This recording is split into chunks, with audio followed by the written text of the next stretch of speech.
पतिव्रते जैसा भ्रतार प्रमाण, पतिव्रते जैसा भ्रतार प्रमाण, आम्हा नारायण तैशा परी, सर्व भावे लोभ्या आवडे हे धन, आम्हा नारायण तैशा परी. तुका म्हणे एकविध झाले मन, तुका म्हणे एकविध झाले मन, विठ्ठला वाचोनी नेणे दुजे, सर्व भावे लोभ्या आवडे हे धन, आम्हा नारायण तैशा परी. पांडुरंगा करू प्रथम नमन, पांडुरंगा करू प्रथम नमन, पांडुरंगा करू प्रथम नमन, पांडुरंगा करू प्रथम नमन. दुसरे चरणा संताची, दुसरी चरण संताची या, दुसरी चरण संताची या. सच्चिदानंद रूपाय विश्वोत्पत्त्यादि हेतवे, तापत्रय विनाशाय श्रीकृष्णाय वयं नमः. विठाला विठाला पुंडलीक वरदा हरी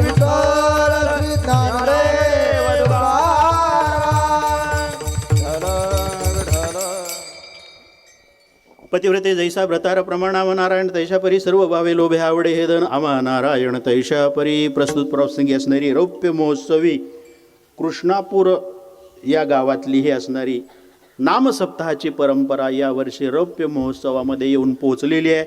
वैकुंठवासी महंत बाळकृष्णगिरी महाराज सावखेडा, त्यानंतर श्री महंत भास्करगिरी महाराज यांचं आशीर्वचन नामसप्ताहाला लाभलेलं आहे. कृष्णकथाही चालू आहे आणि गावाचंही नाव कृष्णपूर आहे. हे चांगलं आहे. रौप्य महोत्सव साजरा करताय तुम्ही. 25 वर्ष गेली नामसप्ताह या ठिकाणी करत आहात.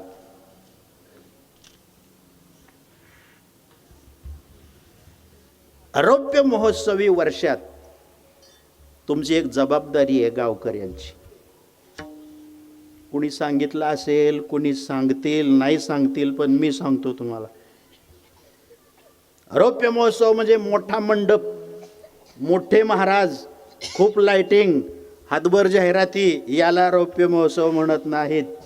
जबाबदारीचं भान ठेवा गड्यानं. रौप्य महोत्सवाचा अर्थ मी तुम्हाला सांगतो. गेल्या 24 वर्षात कीर्तन पारायण करून, प्रवचन ऐकून, कथा ऐकून ऐकून ऐकून आपल्या जीवनातला हलकटपणा सोडला किती, चांगले बनलो किती, याचं बेरीज वजाबाकी करण्याचं वर्ष म्हणजे रौप्य महोत्सव. विठाला विठाला विठाला. चला असो, या रौप्य महोत्सवी वर्षातली असणारी कीर्तनाची सेवा श्री पंढरीश परमात्मा याच्या चरणी समर्पित करण्याकरता निवडलेला अभंग जगद्गुरु तुकाराम महाराजांचा आहे. या अभंगाद्वारे श्री जगद्गुरु तुकाराम महाराज आवड, निष्ठा, सद्भाव, भक्ताची भगवंतावर किती आणि कशी असली पाहिजे याकरता 2 दृष्टांत लिहून अभंगाचं शब्दांकन करतात. मी अभंगाची ओळख तुमच्याशी करून दिली. 2 दृष्टांताचा आधार जगद्गुरु तुकाराम महाराज घेत आहेत आणि भक्ताची भगवंतावर निष्ठा, आवड आणि सद्भाव किती असला पाहिजे हे सांगू इच्छितात. दृष्टांत 2 आहेत, सिद्धांत महाराजांना 1 सांगायचा आहे. उपास्य दैवत कोणतंही निवडावं. भगवंत कुठलाही निवडा, भक्तानं देव कुठलाही निवडावा, नो प्रॉब्लेम अबाउट दॅट. काही अडचण नाही. देव कुणाला कुठलाही आवडेल. पण अट एकच आहे, ज्याला जो आवडला, ज्यानं जो निवडला, ज्याला जो सापडला, तो जीवनाच्या शेवटच्या श्वासापर्यंत सोडायचा नाही आणि बदलायचा सुद्धा नाही. आणि आता माणसाचा घोटाळा सांगतो, ऐका. एक देव आवडला ना तुला, तू निवडलाय ना, मग दुसऱ्या देवांकडे कशाला पळापळी करत होतो? गळ्यात माळ तुळशीची आहे म्हणजे वारकरी संप्रदायाचा अनुयायी झाला. तुम्ही माझ्याशी बोला. वारकरी झाला का नाही गळ्यात तुळशीची माळ घातल्यावर? मग गळ्यात भी देह देवाचा देवारा आहे, मान्य आहे, पण त्यात देव किती जमा करायचे ह्याला काय लिमिट आहे?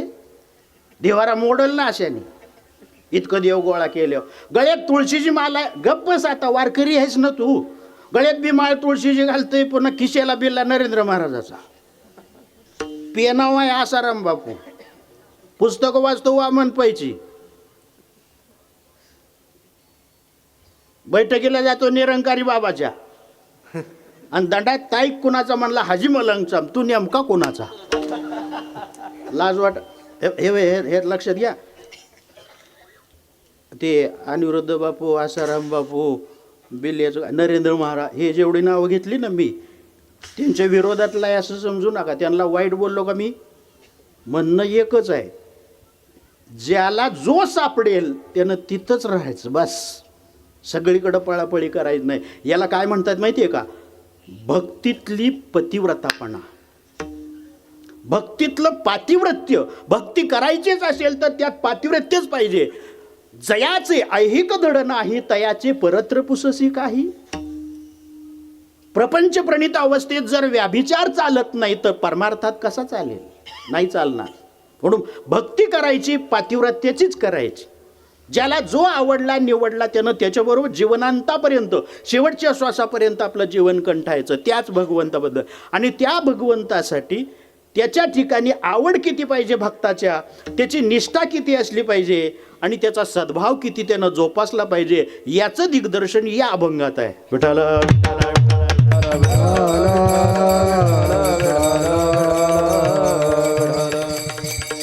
पातिव्रत्याची जोपासना, पातिव्रत्याची. एकानं एकाबरोबर राहणं याला पातिव्रत्य म्हणतात, एकानं अनेकांबरोबर जाणं याला व्याभिचार म्हणतात. सोपी गोष्ट. जगद्गुरु तुकाराम महाराजांच्याकडे काही लोक गेले. महाराज, परमार्थ प्रक्रियेमध्ये आपण आवड निष्ठा सद्भाव कोणाच्या पायाशी जोपासले?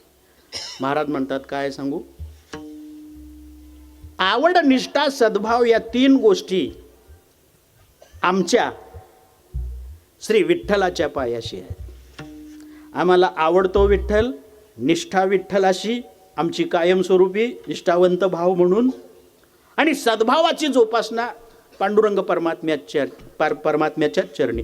लोकांनी प्रश्न केला, महाराज विठ्ठल कुळीचे दैवत म्हणून तुमच्या घराण्याला सापडलेलं हे दैवत आहे, म्हणून तुम्ही विठ्ठलाची सेवा करत आला, आवड निष्ठा सद्भाव त्याच्या पायाशी जोपासला, पण जगाच्या बाजारात देव काही कमी नाही, आम्ही दुसरा देव निवडू का?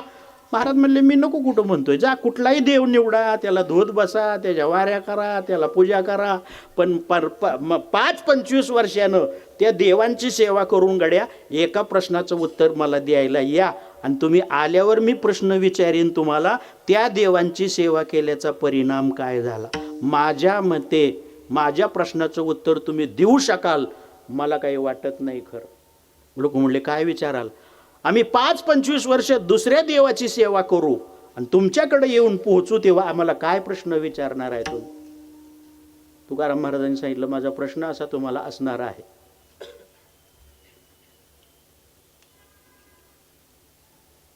छातीला हात लावला महाराज आणि उत्तर दिलं.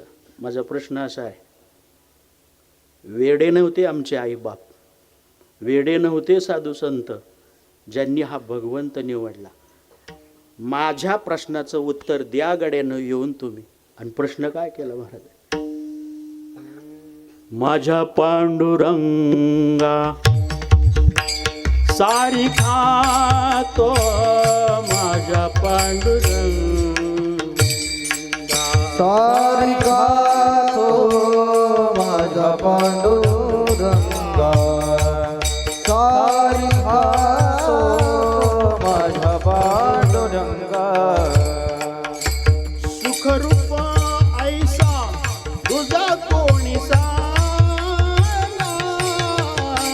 माझ्या पांडुरंगा सारिका तो माझ्या पांडुरंगा सारिका तो माझ्या पांडुरंगा सारिका तो सुखरूप ऐसा तुझा कोणता माझ्या पांडुरंगा सारिका तो माझ्या पांडुरंगा सारिका तो माझ्या पांडुरंगा सारिका तो सुखरूप ऐसा तुझा कोणी सांगा. या मला सांगायला 5-25 वर्ष दुसऱ्या देवाची सेवा करा त्यांच्या वाऱ्या दूध बसा. त्या देवांना फक्त एक सांगायला या, माझ्या पांडुरंगासारखा सुखरूपता तुम्हाला तो प्रदान करतोय का आणि तुम्हाला केली का त्यानं? कारणच नाही. त्या देवांजवळ सुखच नाही. हा कसा आहे, सर्व सुखाचे आगर, तुझे पायी सुख सर्व आहे. याच्याजवळ सुख आहे. हा सुख प्रदानता, सुख देणारा आहे. म्हणून दुसऱ्या देवांकडे जायची काही गरज नाही. लोक म्हणले समजा गेलो तर तुम्ही आता सांगताय सुखरूपता आमच्या वाटायला, मग आम्ही पण कशाला दुसऱ्या देवांकडे जाऊ? आम्ही पण तुमच्याच दैवताला पांडुरंग परमात्मालाच भजू, आवड निष्ठा सद्भाव जोपासू. पण आम्हाला एका प्रश्नाचं उत्तर आता द्या. आवड निष्ठा सद्भाव श्री विठ्ठलाच्या पायाशी जोपासली तुम्ही म्हणता, त्याचा परिणाम काय झाला? महाराज म्हणतात अहम ब्रह्मास्मीचा बोध झाला मला. आय एम द गॉड या भावनेवर मी आरूढ झालो.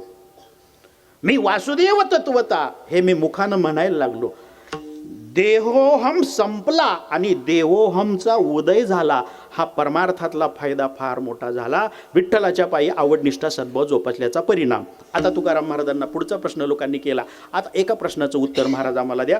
आवड निष्ठा सद्भाव श्री विठ्ठलाच्या पायाची जोपासण्याकरता तुम्ही नेमकी कृती काय केली? एक्झॅक्टली सांगा. नेमकी कृती काय केली म्हणजे आवड निष्ठा सद्भाव तुम्हाला जोपासता आला? महाराज थोडेसे हसले म्हणले, बरं का काय झालं? आवड निष्ठा सद्भाव श्री विठ्ठलाच्या पायाची जोपासण्याकरता मी काय केलं, एकदा शांत निवांत एकांतात बसलो आणि जगाच्या बाजारातल्या नात्यांचा अभ्यास केला. मी अभ्यास करत असतानाच ॲनालिसिस केलं, पृथक्करण केलं त्या नातेसंबंधांचं. तेव्हा अनेक जगाच्या बाजारात नाती असली जरी तरी सुद्धा मला अनेक नात्यांमध्ये एकच आवडलं, मी ते निवडलं, मला ते आवडल्यामुळं निवडून ठेवलं. ते एक नातं जगाच्या बाजारात श्रेष्ठ मला वाटतं. लोकांनी पुन्हा प्रश्न केला, महाराज जगाच्या बाजारात असंख्य नाती कळली तुम्हाला? भाऊ भाऊ, बहीण भाऊ, काका नानी, मावशी, चुलता, नाना, मामा मामी, बहीण बहीण, भाऊ भाऊ, सासू जावाई, जावा जावा. कीर्तनात तरी किती सांगावा? बसले बसले तुम्ही काय त्याला जोड लावावा? आहेत का नाही हजारो नाती. पण महाराज म्हणतात सगळी लाथाडली मी, इतकी नाती बाजूला केली, ढकलली. मात्र एवढ्या नात्यांच्या बाजारात एक नातं मला सर्वश्रेष्ठ दर्जाचं वाटलं. प्रश्न काय आहे? कीर्तन नीट आहे का गड्या? प्रश्न काय केला लोकांनी? आवड निष्ठा सद्भाव जोपासण्याकरता तुम्ही नेमकं काय केलं ते आम्हाला सांगा. त्याचं उत्तर द्यायला लागले तुकाराम महाराज. म्हणतात मी नात्यांचा अभ्यास केला, नाती धुंडाळली, ती अशी त्याचं पृथक्करण केलं, अभ्यास केला, डीपमध्ये गेलो आणि काय झालं, एक नातं फक्त मला आवडीचं निघालं, वाटलं, एकच आवडलं, बाकी सगळी लाथाडली. लोक म्हणले असं काय ते नात्यात विशेष आहे? एकच ते आवडलं. आवडलं ते का आवडलं आणि नाही आवडली ती का नाही आवडली याचे कारण मीमांसा सांगा. महाराज म्हणले सांगायलाच बसलो मी. ऐका आता. जगाच्या बाजारात असं एक सर्वश्रेष्ठ नातं आहे की त्या नात्यांमध्ये दोन नातलगातला एक जरी संपला तरी नातं संपुष्टात येतं. शब्द नीट ऐकला तर ध्यानात येईल तुमच्या. जगाच्या बाजारात असं एकच नातं आहे की त्या नात्यांमध्ये दोघातला एक जरी संपला तरी नातं संपतं. बाकीची जेवढी नाती आहेत तिथं 2 नातलगातला एक संपला तरी दुसरा कुणीतरी येऊन उभा राहतो आणि जागा चालवू शकतो. लक्षात येत नाही तुमच्या? ऐका आता.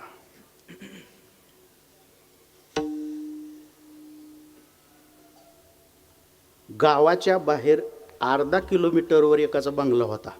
शेतात बांधला होता आरामशीर बंगला. त्याची आई 95 वर्षाची झाली आणि मेली त्याची आई.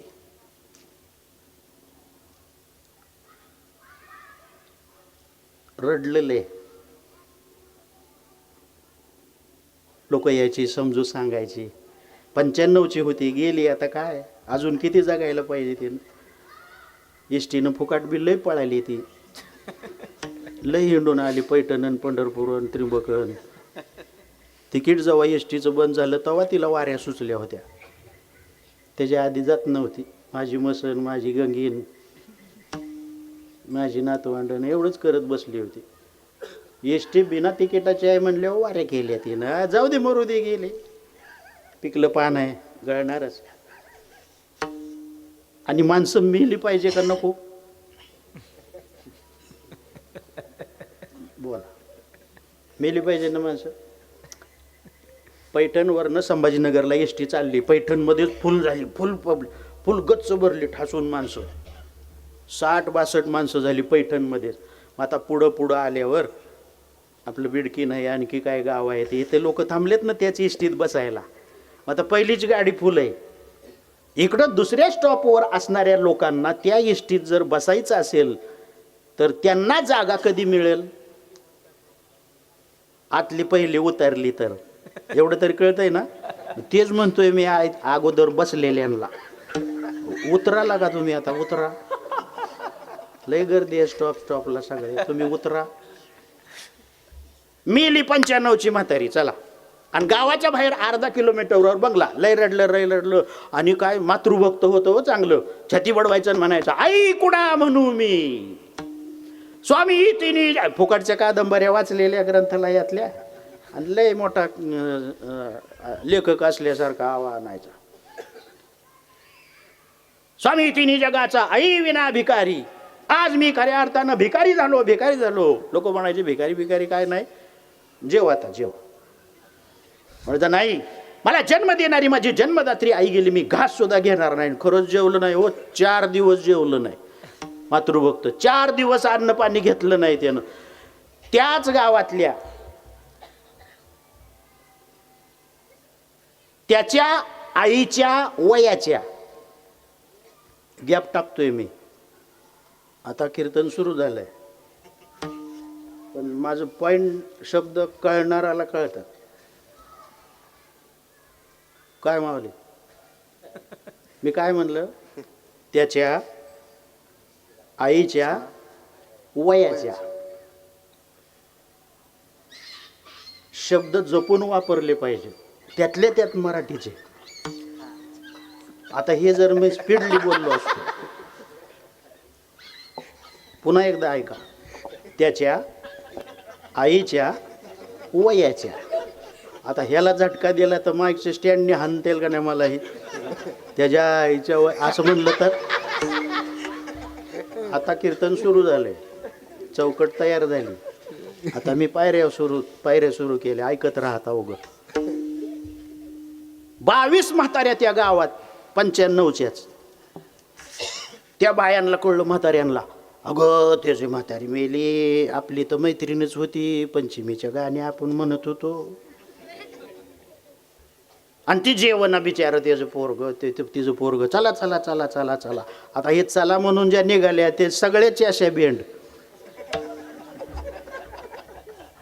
सगळं आटसा टाकलेलं. एकीचं डोळ्याचं ऑपरेशन झाले, दुसरीचे दात कवळी आपोआपच पडायला लागली.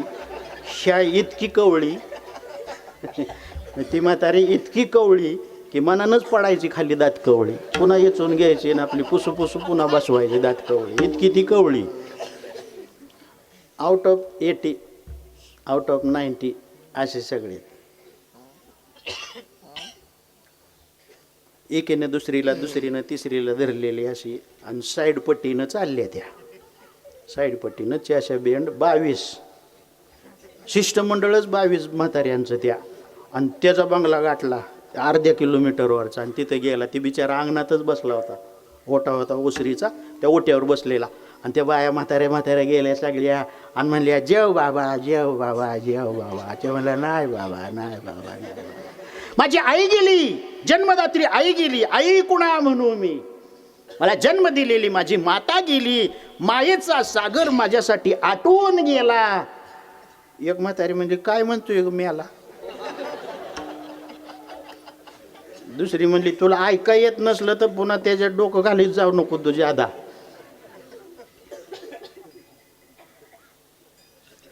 पुढं सरकली एक म्हातारी बाबा तुझी आई ना आमची मैत्रीच होती रे बाबा.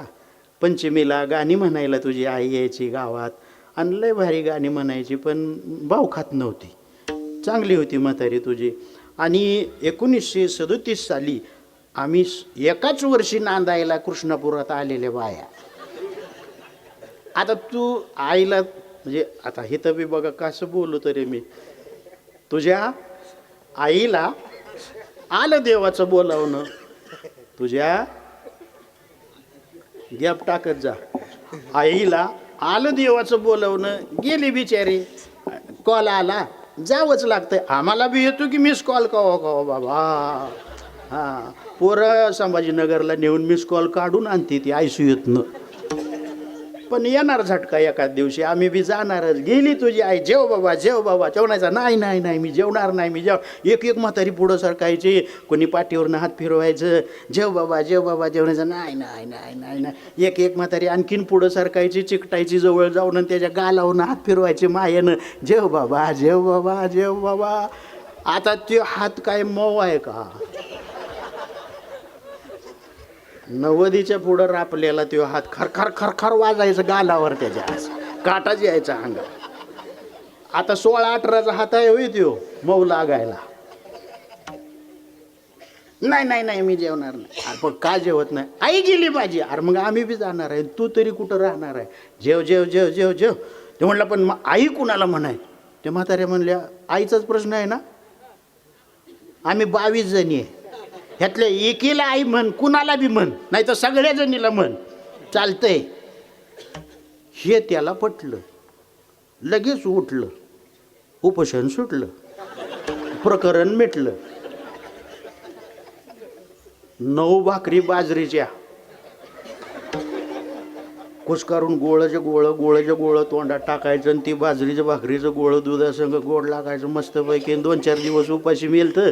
गोळं तोंडात टाकायचं आणि म्हणायचं काय बिघाडतं. एक आई गेली तर इतक्या आया आल्या एक आई गेली तर इतक्या आया आल्या. आयाचा आया आणि खाया.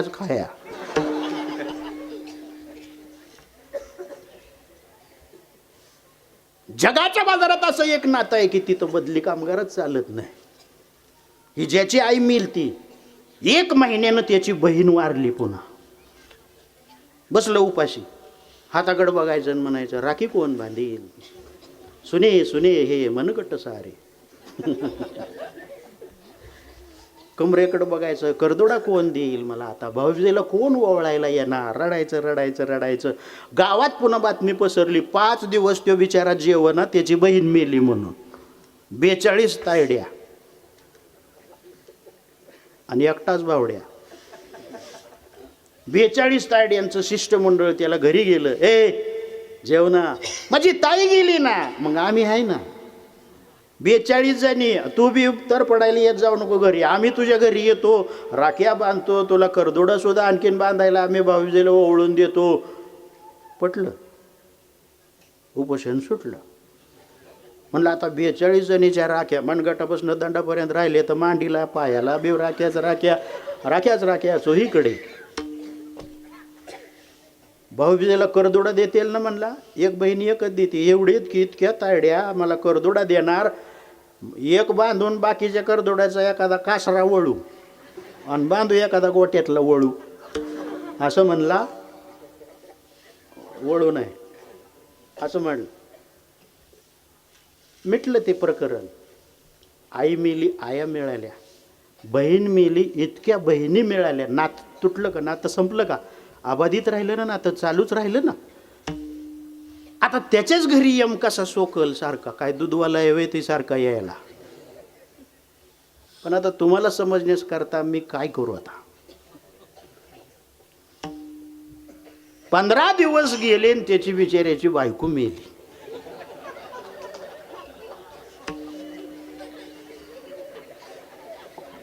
आणि ते वाट बघत बसला. आता 4 दिवस झालं, 8 दिवस झालं, 9 दिवस झालं. आता कुणीतरी येईल, तुमची मेले ना.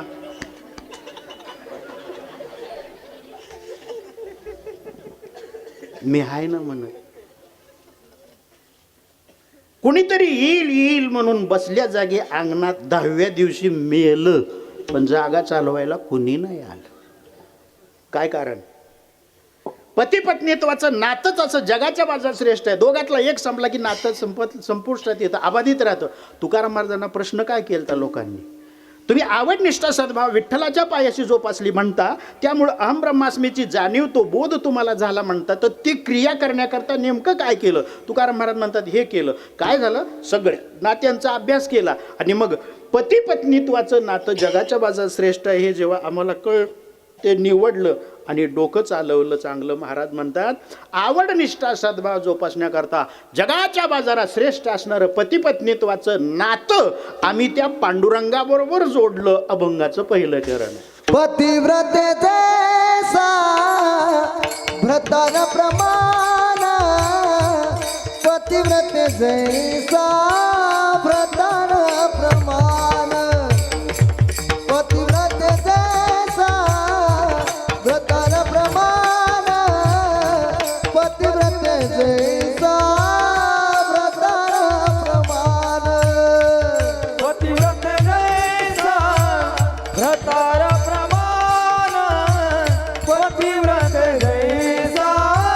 व्रतान प्रमाण, पतिव्रतेचे व्रतान प्रमाण, पतिव्रतेचे व्रतान प्रमाण, पतिव्रतेचे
निष्ठा सद्भाव जोपासण्याकरता हे जगाच्या बाजारातलं श्रेष्ठ असणारं नातं त्या पंढरीश पांडुरंगाबरोबर जोडलं. अभंगाला तुम्हाला मी नेऊन भिडलं. आता पतिव्रते जैसा भ्रतार प्रमाण आम्हा नारायण तयशबे. आम्ही नारायणाला काय समजलो? आमचा पती परमेश्वर समजायला लागलो. आणि आम्ही कुठल्या भूमिकेमध्ये गेलो? आम्ही त्याच्या पत्नीत्वाची भूमिका स्वीकारली. आम्ही त्याची पत्नी बनलो, सहचारिणी बनलो.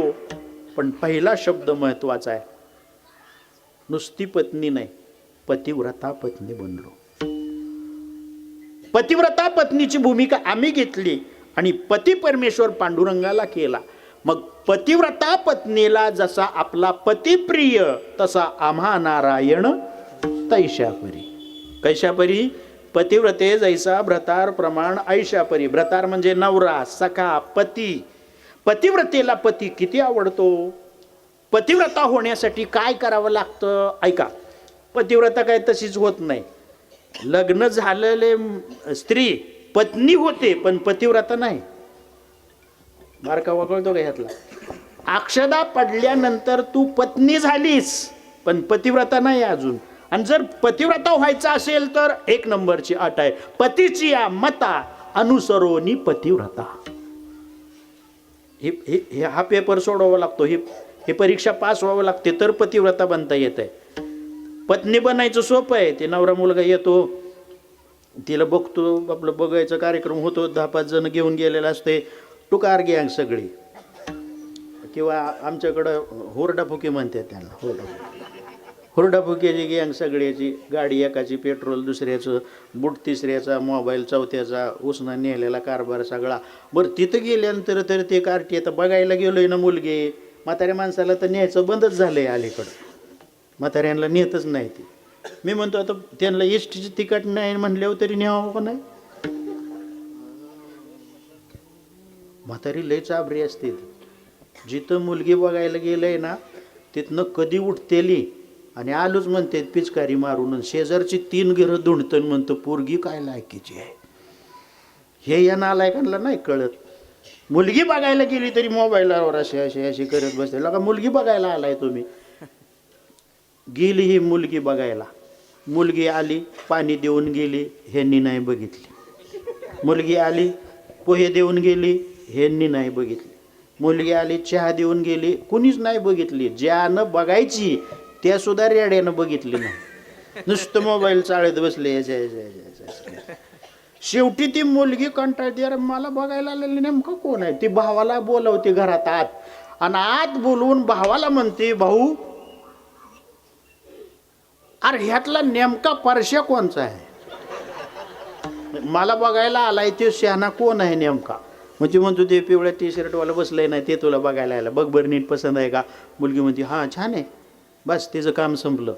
तिनं आवड प्रदर्शित केली, निवड केली, मला पसंत आहे म्हटली.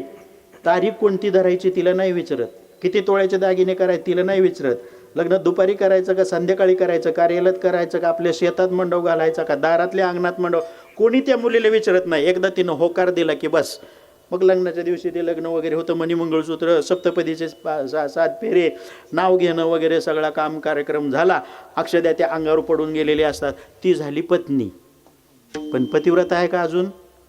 मग पतिव्रता व्हायचं असेल त्या पत्नीनं पतीची या मता अनुसरोनी पतिव्रता ही अट बाळगली पाहिजे. पतीच्या मताचा आदर करणे हा सरळ अर्थ आहे त्याचा. पतीची या मता अनुसरोनी पतिव्रता म्हणजे काय?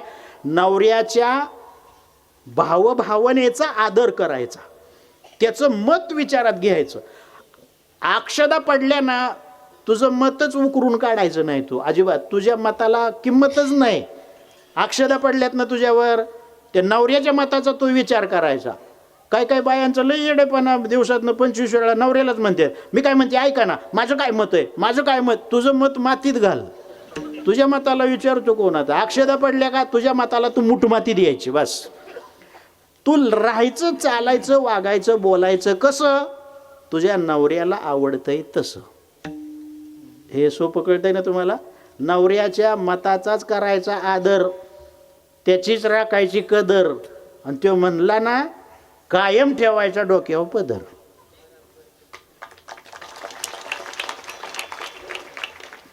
त्याला तू कशी ते राहायचं, कसं वागायचं, कसं बोलायचं, तुझ्या नवऱ्याला आवडतंय तसं. तुझ्या नवऱ्याला वाटतंय तू कुंकू लावावं, तू आणते टिकलीच्या पाकिट डझनावारी. वेडेपणा आहे हा. तुझ्या नवऱ्याला वाटतंय ना तू कशी दिसावी तसंच तू दिसलं पाहिजे. तुला वाटतंय तसं मेकअप नाही करायचा. तुझ्या नवऱ्याला जर वाटतंय ना तू साडी नेसावी, लुगडं साडी नेसावी असं जर तुझ्या नवऱ्याला वाटतंय तर तू तसंच नेसलं पाहिजे. तू विरोधात गेली तर काय हरकत आहे. त्याला वाटतंय तू साडी नेसावी आणि तू संभाजीनगरला जाऊन घेऊन येते गाऊन, ते जीव देईल ना जाऊन. आणि खायचंय त्याला उगाच मिरचीचा खरडा रोज घातल्यावर कशाला जगता येते, मरून जाईल का एखाद्या दिवशी. पतिमताचा आदर करणे याला म्हणतात पतीची मता, तर ती होती पतिव्रता. दुसरी अट अशा प्रकारची आहे, पतिव्रता नेणे अनेकांची स्तुती. याचा अर्थ काय? पतिव्रता नारीनं दुसऱ्याच्या नवऱ्याची, परपुरुषाची स्तुती करायची नाही, आणि कुणी करत असेल तर ऐकायला सुद्धा तिथं थांबायचं नाही. एवढे अवघड आहे पतिव्रते बनण्याकरताच्या परीक्षा. हो, या पातिव्रत्याची निष्ठा अशा प्रकारची असते. सांगू तुम्हाला, या गोपिका ज्या होते ना, खरा पती जाणला. श्रीमद भागवत कथा चालूच आहे आदरणीय महाराजांच्या मुखाद्वारे. रासलीलेच्या वेळेला भगवान परमात्म्यानं बासरी वाजवली. शरद पौर्णिमेची रात्र आहे, महारास ज्याला म्हटलेलं आहे भागवतामध्ये. परमात्म्यानं यमुना जलाच्या कडेला वाळूत उभा राहून बासरी जी वाजवली ना, त्या बासरीचा चमत्कार असा झाला, प्रत्येकीच्या कानावर तो आवाज गेला. तेव्हा तिला कानात आवाज जो गेला तो तिच्या नावाचा गेला. हे कळतं का तुम्हाला? हे जरा असं, जिचं नाव जे आहे तोच आवाज तिच्या कानावर पडायचा. समजा एखाद्या गोपिकेचं नाव मोहिनी आहे, मोहिनी, तर कृष्णानं वाजवलेल्या बासरीच्या ध्वनी लहरी तिच्या कानावर आपण आदळायच्या जाऊन, आणि तो आवाज तिला कसा यायचा माहिती आहे का? मोहिनी मोहिनी मोहिनी. मग तिला वाटायचं, वा, माझं नाव जर घेऊन कन्हैया बोलवतो तर मी घरात कशा. नवऱ्याला जेवाय वाढत होती, अख्खं टोपलं त्याच्या पुढं आदळलं, खायचं तेवढं खा. आणि गेली ती रासलीलेला, तिथं जाऊन महारासमध्ये जाऊन पोचली. असे जिचं नाव घेईल, कुणी कुणी काय काय कामं करत होते ते सगळं सोडलं आणि तिथं सगळ्या जमा झाल्या. कृष्ण कन्हैयाला पाहिलं आणि त्याला पाहिलं ना, बरं का सौरव महाराज, त्याला जसं पाहिलं तसं गायलं. पाहिल्यावर गायलाच पाहिजे, इतका तो देखणा आहे. पाहिलिया वेद लावी. सगळ्या वेड्या झाल्या होत्या कन्हैयासाठी आणि सगळ्या कन्हैयाकडे बघून म्हणायला लागले, हरे श्याम श्याम श्याम हरे हरे, हरे श्याम श्याम श्याम हरे हरे. हरे संजय महाराजांनी शिकवलं बरं का मला हे. श्याम श्याम हरे हरे, हरे श्याम हरे श्याम, श्याम श्याम हरे हरे, हरे श्याम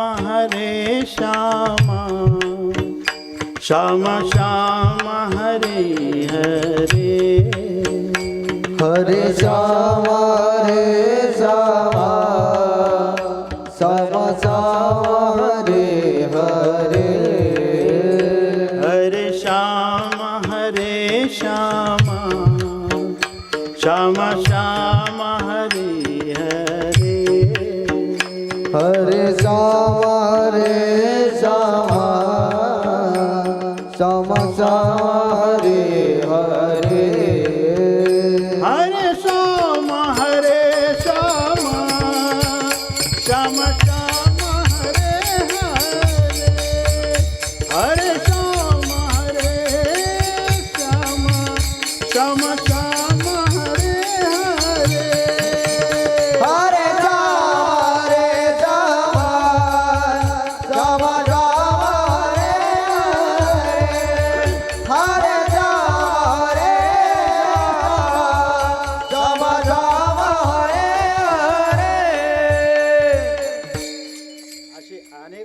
संजय महाराजांकडनं शिकलोय बरं का मी. एक गोपिका अशी म्हणायची तर दुसरी गोपिका त्या शरद पौर्णिमेला वालुका प्रदेशात उभं राहून यमुना जलाच्या ठिकाणी कृष्ण कन्हैयाला पाहायचे मनोमन सुरू करायचे.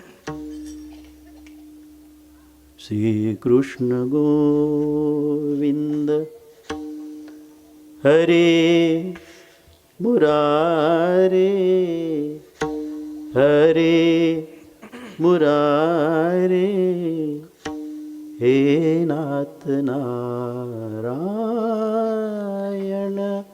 वासुदेव. श्री कृष्ण गोविंद हरे मुरारे श्री कृष्ण गोविंद हरे मुरारे. अंजनीच्या सुता तुला रामाचं वरदान. सावन का महिना पवन करे शोर. शोर न करतात शांत चित्तानं कन्हैयाकडं चेहरा कन्हैयाचा पाहून मुखकमल पाहून त्या गात होत्या कोणी कसं भगवंताला आणखीन गात बसलं उभं राहिलं बराच वेळ. एक गवळण तर असं म्हणायला लागली यांच्यासारखं रवी महाराजांसारखं भंडारे माऊलींसारखं नेहमीसारखं. श्री कृष्ण गोविंद हरे मुरारे हरे मुरारे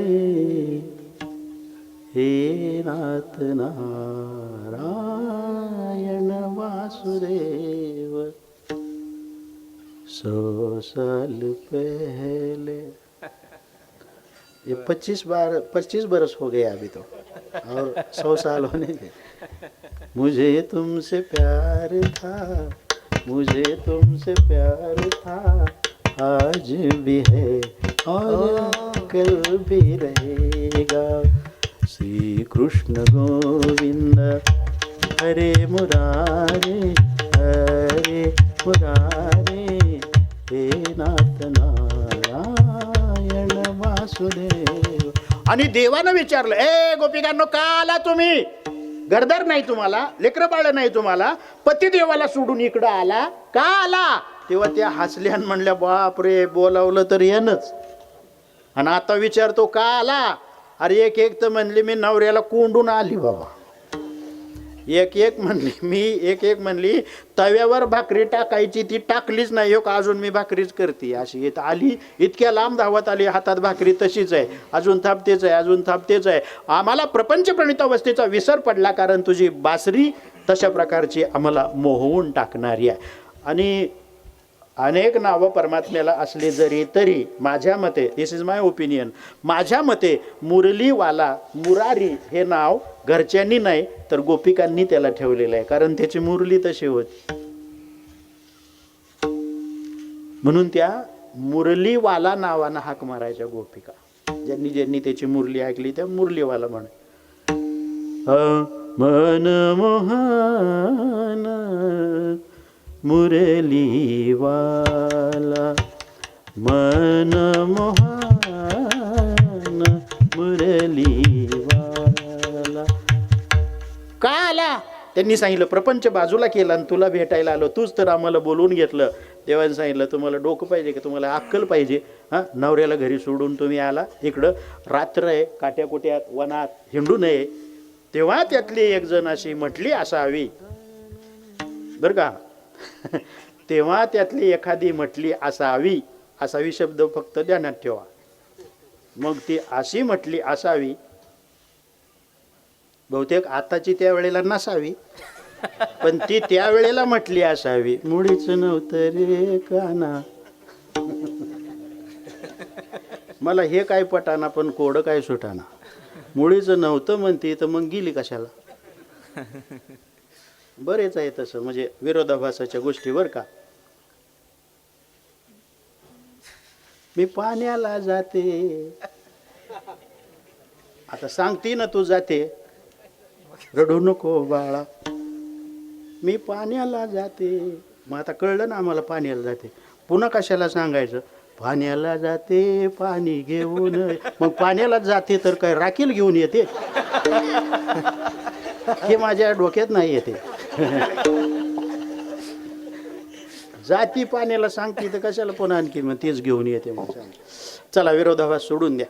त्या गोपिका म्हणले, बाबा आम्ही आमच्या पतिदेवाला सोडलं. म्हटलं अक्कल आहे का तुम्हाला? पतिव्रता तुम्हाला कसं म्हणावं पतिव्रता?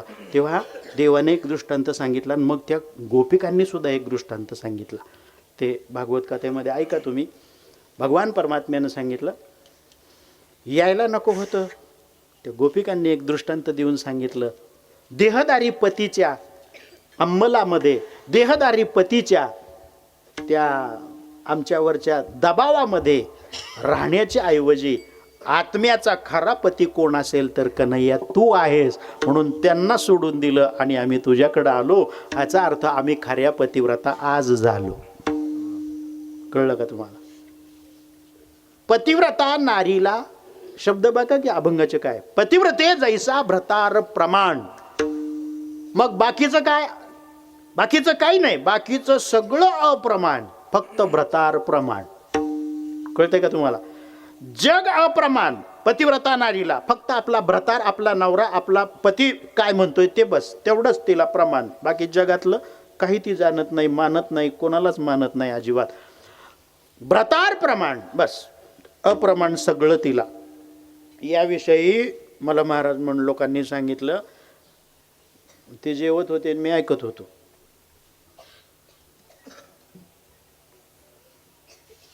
पतिव्रता नारीला किती भ्रतार प्रमाण असतो आणि तिनं जर प्रमाण मांडला तर तिची शक्ती काय होते, तिच्या अंगात येणारी शक्ती काय तयार होते.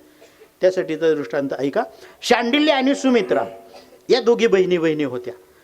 शांडिल्यनं लग्न केलं होतं, आपल्या पतीची देव म्हणून सेवा करत होती. गावातल्या मंदिराची पायरी सुद्धा चढली नव्हती कधी ती. गावातल्या मंदिरात सुद्धा जात नव्हती आणि आपल्या नवऱ्यालाच देव मानत होती. बरोबर आहे का नाही? आपल्या पतीला देव मानावा का नाही? संक्रांत आली आता जवळ म्हणून सांगतोय मी. संक्रांतीला कधी 5-25 जणी गाडी करतात आणि अर्ध्या रात्री नाही तर पहाटच सुटल्या, पंढरपूरला जाऊन तिकडं पांडुरंगाला वावसायला गेल्या आणि गव्हाला पाणी देऊन देऊन पांड्या रात्रीचा आलेला 2 गोदाडे पांघरून अंगात झोपलाय.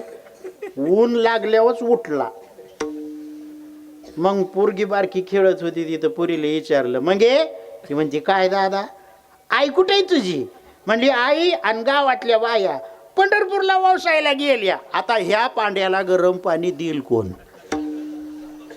शिव पांड्या घरी मोकार सोडला, त्याला दात घासाय नाही का, त्याला चहाचं पाणी नाही का, आंघोळीला पाणी नाही, तो पांडुरंग वावसून घेईल तुझ्याकडं. बऱ्याच अंशी ॲक्सिडेंट यामुळं होतात. घरची निष्ठा सोडून द्यायची आणि पांडुरंगावर दाखवाय जायचा. हा आविर्भाव नाही तर काय, दिखावा नाही तर काय आहे. शांडिल्य आपल्या नवऱ्याला देव म्हणायची. सुमित्रा जी आहे ना ती मोकळी राहिली होती, हरिभक्त परायण. श्री श्री श्री 1008 पदवी मिळवलेली बिचारीनं आणि ब्रह्मचारी. गळ्यात माळा लय माळा घालायची राव. ती एरंडाच्या माळा, चन्नाच्या माळा, तुळशीच्या माळा, जांभळाच्या काटकेच्या माळा, गव्हाच्या काडीच्या माळा, माळा जणू काय माळ्याचाच माळा. सारखा फुललेला गळा. रस्त्यानं चालली की वाजायचा खळा खळा खळा खळा. खळा खळा वाजलं का दुसऱ्या गल्लीतली माणसं म्हणायची आदरणीय वंदनीय सुमित्राताई आल्या वाटतं. आवाजच यायचा त्या माळांचा इतका. आश्रम बांधलेला असा गवताचा, लय मोठा आश्रम. दत्ताचा फोटो एका लाईनीत, गणपतीचा फोटो एका लाईनीत, मारुतीचा फोटो, 1 तोंडाचा मारुती, 2 तोंडाचा मारुती, 5 तोंडाचा मारुती, 1 उजव्या सोंडाचा गणपती, डाव्या सोंडाचा गणपती, वर सोंडाचा गणपती, खाली सोंडाचा गणपती, 1 तोंडाचा दत्त, 2 तोंडात दत्त, 3 तोंडात दत्तच एका लाईनीत. सगळं देवच गोळा केलेलं. उदबत्या जर तिनं पूजा केल्यावर लावल्या ना तर एखादा कारखान्याचा बॉयलर पेटलाय असा दूर आहे. लय उदबत्या. नुसतं देव सकाळी 5ला देव धुवायला घेतलेलं, 4 वाजायचं संध्याकाळी सगळं देव उरकायला. इतकं कुठं देव असावं का घरात? हा.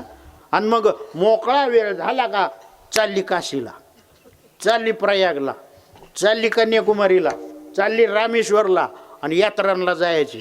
आणि तिकडून बी बरंच देव गोळा करून आणायचे, वज देवाचं बांधून आणायचे. इतकं देव पुन्हा घरात ते आश्रमात ठेवायचे. गमत काय झाली, ही यात्रेला गेली पण ही शांडील्या काय गावातल्या देवळात नाही गेली कधी, तर आपल्या नवराच देव.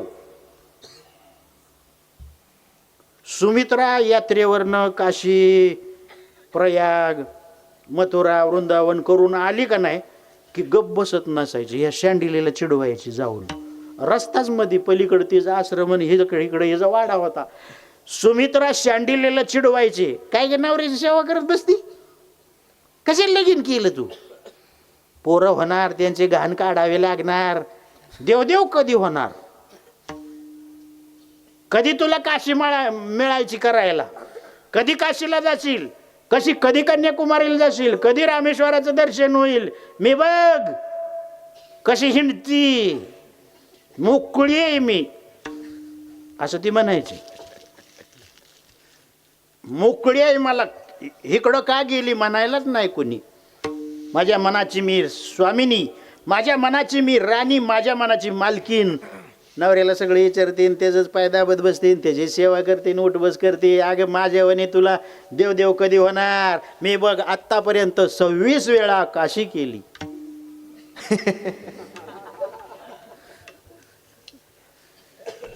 तू काशी कधी करणार. ती शांडीला राग आला जायची, हे तुला जाऊ नको म्हणली का मी, 26 वेळा काशी केली, रामेश्वर केला, आणि हे देव केला, आणि ते देव घरी आणला, तुला म्हणली का मी काय. माझ्या दारात येऊन कशाला सांगते नवऱ्याची सेवा कशाला करते, नाचे करते, मी 26 वेळा काय. हे तुला आता एकदा सांगते, पुन्हा बोंबलाच नाही बरं का. तू 26 वेळा काशी केली ना, मी माझ्या नवऱ्याबरोबर लग्न केलं, मी लग्न केलं ही एकदाच काशी केली, पुन्हा काशी दुसरी मला गरजच नाही करायची. आता बोंबलं जाऊ नको उभं. आणि एक दिवशी काय झालं, हे सुमित्रा ताईंचा चाललेला उदसला उदबत्याचला एका देवाची आरतीच करत बसलेली होती. इकडं शांडिल्यचा नवरा घरी आला, दुपारची वेळ होती, आणि दुपारी त्याचं डोकं दुखायला लागलं. आल्या तिनं बघितलं पतिदेवाचा चेहरा उतरलाय. एवढं टेक्निक आहे, एवढं बारकावा पाहिजे स्त्रीकडं. हां, गेलंय तिकडं, मर नका जाय ना, आपल्याला काय करायचं असे म्हणा. मग तू पतिव्रत होती होय असे ना. अगं त्याला आवडतं ते तुला आवडत असलं तर ना ते बरं आहे, पण त्याला एखादी वस्तू आवडते आणि तुला आवडत नाही, तुला ती आवडून घ्यावी लागेल वस्तू. आणि तुला जी आवडते ती त्याला आवडत नाही, तो पदार्थच तू वर्ज करायचा आयुष्यात. तुला आवडते तर आळूच्या वड्या, आणि लग्न झाल्यावर आईला सांगते तो नाही ना खात भाड्या. जन्मात होशील का पतिव्रता या.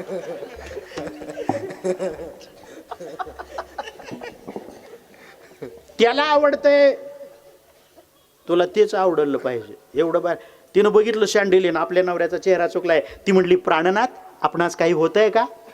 आता ती जुनी भाषा, प्राणनाथ आपणास काही होतं आहे का. म्हटलं हो, माझे डोकं खूप दुखायला लागलेलं आहे. ती म्हटली, पाणी द्यावं याचे का. तो म्हटलं हवेच आहे. म्हटली बसा इथं. आणि मग तिनं थंडगार पाणी डेऱ्यातलं आणलं, त्याला प्यायला दिलं. आणि मग तिनं विचारलं, आपणास आता कसे वाटत आहे. तो म्हटलं आता तो अंमळ थोडेसे बरे वाटत आहे. ती म्हटली, मग आपणास थोडीशी निद्रा घ्यावं असे वाटते का. तो म्हटला हो, निद्रा घेतल्यास मी ठीक होईल असे मजला वाटते. ती म्हटली, मग मांडी घालून बसली लगेच. नवऱ्यानं ठेवलं डोकं मांडीवर, त्यानं पाय पसारलं, हिनं डोकं दाबायला लागले. डोकं दुखतंय म्हणला ना त्यो, मग नरडं कसं दाबील. ऐकता का काय करता तुम्ही, नीट ऐकत राहा. डोकं दुखल्यावर डोकं दाबील का नरडं दाबील. मग ती डोकं दाबत बसली. मग ह्यानं पाय पसला. 3ऱ्या मिनिटाला गडी गोहरायला लागला. हातात जादू असती एखादीच्या. एखादीच्या डोक्यात अशी जादू असते की नसलेलं डोकं दुखल. ते जर हात लागला डोक्याला, नुसता टच झाला तरी डोकं बना दुखल. हातात गुण असतो, त्याला म्हणतात हातगुण. हातगुण असतो तसा. आता ते घोरायला लागला. आणि ते श्री 1008 आदरणीय वंदनीय ताई, सुमित्रा ताई देव धुतलेलं पाणी टाकायला बाहेर आल्या. रस्ताच मध्ये इकडं हे आणि तिकडं तिचा आश्रम. गवताचा लय मोठा उसाचा पाला वेला घालून लयच मोठा आश्रम आणि देव सगळे आश्रमात ठासून ठासून देव भरलेलं. ती डोकं दाबत असताना चमत्कार झाला. वाडा पेटला. वाडा तिचा मागच्या बाजूनं सागवानी लाकडाचा वाडा, 1.5 फुटाच्या तुळया लाकडाच्या अशा, आणि ती वाडा पेटला होता हो. आणि तिला माहीत बी नाही, ती आपली मग्न झालेली पतिव्रते जाईसा व्रतार प्रमाण, मग्न झालेली डोकं दाबायला. वाडा जळत जळत डोक्यावर आला ह्या जोडीच्या. आणि हे पाणी टाकायला आलं. तिनं दूर बघितलं ना आग बघितली. तिनं पाण्याचं गमेर फेकून दिलं आणि बंब लागले. ओ ए शांडिले, डोळे फुटले का तुझे? दूर दिसत नाही? आगनी आगनी आग लागली तुझ्या वाड्याला, आग लागली. उठ उठ उठ, नवऱ्याला घेऊन बाहेर जा, नवऱ्याला घेऊन बाजूला जा, लांब जा, वाडा तुझा पेटलाय. इतका कालवा तिनं रोडच्या पलीकडनं केला. तसं ही शांडिले म्हणली, चूप.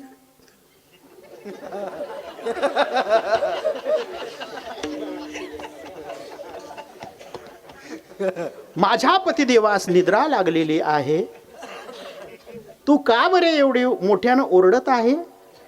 ती म्हणली, ओरडत आहे? नवऱ्याला घेऊन बाजूला. अगं ते झोपलेला. झोप नाही येडे. ती म्हणली, अगं पण तू कालवा केला तर माझ्या नवरीची झोप मोडेल. म्हणली, झोप नाही उडायची, 10वा होईल. उठण बाजूला हो, आग आहे आग, अंगावर पडल तुळय पेटलेली, त्याला घेऊन बाजूला जा, लांब जरा बस तिकडं जाऊन. ती म्हटली, नाही नाही नाही नाही, माझ्या नवऱ्याची झोप मोडेपर्यंत उठेपर्यंत, तो नवरा उठेपर्यंत मी जागची हलणार नाही. मग ती म्हणली, बहुतेक तुमचा दोघाचा 10वा मला करायची पाळी आहे, तुम्ही दोघं जळून मरणार आता. ती म्हणली, नाही म्हणणार. ती कालवा बंद कर, तू ओरडू नको, नवऱ्या झोप मोड होईल. तू तोंड थांबव, मी अग्नीला थांबवते. ती म्हणली, बाई काय हा प्रकार?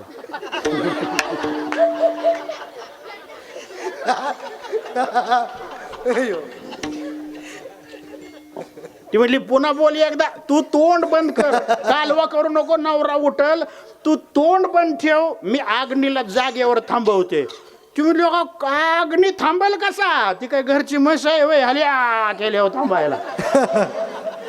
कमान जरा गेले हो यायला जवळ, येडे.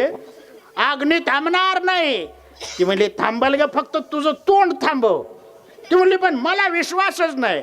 तेव्हा ती शांडिल्या म्हणली सुमित्रेला, सुमू तुला माझ्यावर भरोसा नाही का? ती म्हणजे तुझ्यावर भरोसा आहे, पण अग्नी आहे ना, अग्नीवर कसा मी भरोसा ठेवायचा? जळून जाशीला, उठ लवकर, नवऱ्याला घे, गव्हाच्या वावरात आंब्याचं झाड आहे, तिथं जाऊन गप्पा मारत बस, येडेवणी करू नको, जळून मर चाल तुम्ही. ती म्हणली, तू थांब, तोंड बंद कर. आणि तिनं सरळ डोकं दाबता दाबता नवऱ्याचं हात वर केले ना, हात जोडून म्हणले, हे अग्नी नारायणा, मी पतिव्रता नारी आहे, माझ्या नवऱ्याची झोप होईपर्यंत जागेवर थांब. झोप नवऱ्याची झाली, त्यानं डोळे उघडले का त्याला घेते, पटांगणाला जाते. अर्ध जळलंय ना, सगळं जाळून टाक, घरातली एक वस्तू सुद्धा नको ठेवू, मला गरजच नाही. माझा पतीच माझा परमेश्वर, माझा देव सगळा तोच आहे. मला भ्रतार प्रमाण आहे, बाकी सगळं अप्रमाण आहे. सगळं जाळून टाक, मला फक्त माझा नवरा शाबूत ठेवायचा आहे. नारायणा, ही पतिव्रता नारी विनंती करते. अग्नीनं ऐकली विनंती हिची. अग्नी धडधड पेटलेला अग्नी जागेवर थांबला. अग्नी अग्नी अग्नी आग, अग्नी जागेवर थांबला. ही डिरिंग तिची, ही ताकद तिची. आपल्या काय ताकद आहे यांची? रिक्षा सुद्धा थांबा नाही आणला. हा हा हा हा करस तर गेलं रिक्षात, दुराळा उडवीत. तण पसली बसली पुन्हा येड्या बाबळी खाली. दुसऱ्या रिक्षाची वाट बघ. दुसरी गेली, चौथी गेली, पाचवी गेली, 10वी जेव्हा गेली तेव्हा ही माघारी घरी गेली. पण रिक्षा नाही थांबली. डिरिंगच तेवढी आपली पातिव्रत्य. हा, कोंबडी ऐक ना, कोंबडी यांना. हा, ह्या जर गहू नीट कराय बसले ना, हा, कोंबडी डायरेक्ट ताटात येते यांच्या, सुपात म्हणा, ताटात म्हणा, गावात. आणि तोंड घालून कोंबडी टोच्या मारून मारून अर्ध्याच्या वर गहू खाती आणि ही आपली म्हणते काय आता अर्ध हाणलं ना गहू तिनं. कोंबडी बी ही ज्या पुढची अर्ध गहू खातीन पुन्हा नाहनीच्या वट्यावर जाऊन भिताडावर बसून तिलाच वाकड दाखवते टक टक टक टक टक टक. का कोंबडी बी आहे ना आणि तिनं अग्नी थांबावला. फरक कळतोय का नाही तुम्हाला? कळतोय का? मग त्यांच्यात का नाही पावर? ह्याची निम्मी कारणं आपल्याकडे बी आहेत. तुम्हाला हे वन साईड वाटलं का कीर्तन? तुका म्हणे पतिव्रता, तुका म्हणे पतिव्रता, आणि ह्यानं घालायच्या रोज लाता. हे कसल्या बाता? हा, देव मानते ना आपल्याला, तिला पतिव्रता व्हायचंय. देव मानते ना, अरे नालायकपणा सोडा आणि देवासारखं वागा. देव मानते का नाही आपल्याला? सणासुदाला ओवाळते, पाय धुते लगा आपले, ती स्वच्छ असावेत पाय, गटरीत भरवून येऊ नका. ती ओवाळते, 3 उदबत्त्या लावल्यात वासाच्या तिनं. का तर देवाला ओवाळायचं आहे. पण देवाच्या तोंडाचा वास उदबत्तीच्या वासाला माग सारत असला तर ओवाळावा का पेटवावा? आणि मी तुम्हालाही सांगतो, पती हा देव असतो, पती हा देव असतो, पण जरा तपासायचा असतो. पती हा देव असतो, पण देवाच्या तोंडाचा वास येत नसतो. ज्या देवाच्या तोंडाचा वास असतो त्याला ओवळायचा नसतो, ठोकायचा असतो.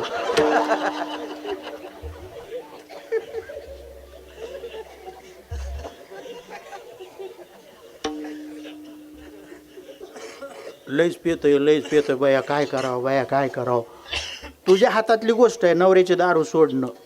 नवऱ्याची दारू सुटावी वाटते का? ज्या महिलेला वाटतं आपल्या नवऱ्यानं दारू सोडावी, एक पहिली गोष्ट, कुठल्या बुवाकडं महाराजाकडे जाऊ नका. तसल्याच्या गंड्याद्वारेनं दारू सुटतंय वे त्याची. हे पेताडे अवलाद लय पुढची. दारू सोडावणाऱ्याला शिकवून येतील किती वेळा प्यावी. ज्यादा झालं तर त्याला ओव्हरडोस झालाच तर त्याला उतारा काय घ्यावा. लय पुढचं गडी ते. नाद नाही करायचा त्या. फक्त महिलांनी एक गोष्ट ठेवाय, त्याला देव म्हणायचं सोडून द्यायचं. आणि पिऊन आला, देव म्हणायचं नाही, ओवळायचं नाही, काय नाही काय नाही. तो जर 7 वाजता पिऊन येत असेल तर बहिणीनो एक काम करा, 7 वाजता जर पती देव पिऊन येत असेल 6लाच तयारीला लागा. असं 1.5 वाव येड्या बाबळीचं काटवान काढा. ते मनगटासारखे जाड असावे, त्याचे काटे काढलेले नसावेत. 7 वाजता देव दारात आला का गोट्यापासून ठोकायला सुरुवात करावे. येणेप्रमाणे 11 दिवस ठोकला की 12व्या दिवशी सोडते येते. कशाला बुवा बाबांनो उपास तापास? तुम्ही देव म्हणणं सोडून टोकायला सुरुवात कराय. भेटय घाबरतंय ते. माइंड कंट्रोल त्याचं होतं. माइंड कॉन्सन्ट्रेशन शिवाय ही गोष्टच शक्य नाही, अजिबात नाही, त्रिवार नाही. त्या आदरणीय वंदनीय श्री श्री 1008 सुमित्राताईने आग थांबलेली बघितली. म्हणली बया अग्नी थांबला. अग्नी बी असा डोकेबाज होता. हिकडं थांबला, कसा रस्ता देणं ओलांडला आणि इकडं कार्यक्रम सुरू केला.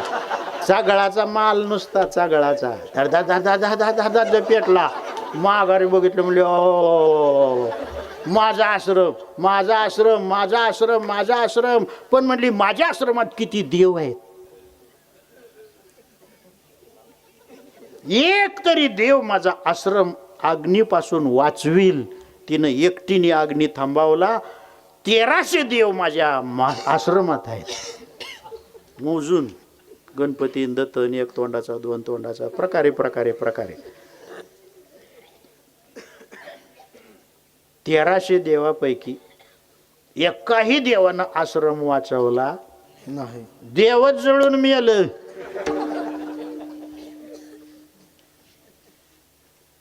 आणि मग ती बोंब मारायची. इतकं धुतलं ह्यांना. वजीचे वजी आणली देवांची. आतर काय लावते, गोमतारानं धुते, ही बुत एकाला, गण दुसऱ्याला, बोका तिसऱ्याला, किती गण तरी मिळू लावते. 4-4 वाजेपर्यंत दोराड चालतंय घरातनं माझ्या उदबत्याचा दोर. आणि ती जोडून देव जोडून मेलं. एका पण देवाची पावर नाही आश्रम वाचवायची, आणि तिची कशी पावर आहे.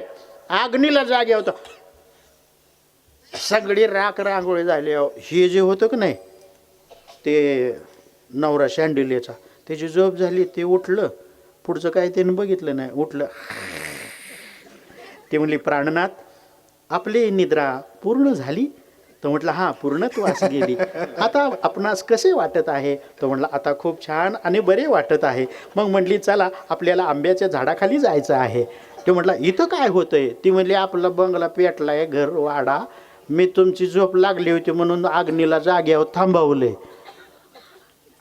त्यानं म्हणून वर बघितलं ना, आग बघितली ना, तिच्या आधी पळाला गव्हाच्या वावरात आंब्याखाली जाऊन बसलं. तिथं जाऊन तिला हाक मारली, आजा आजा आजा आजा.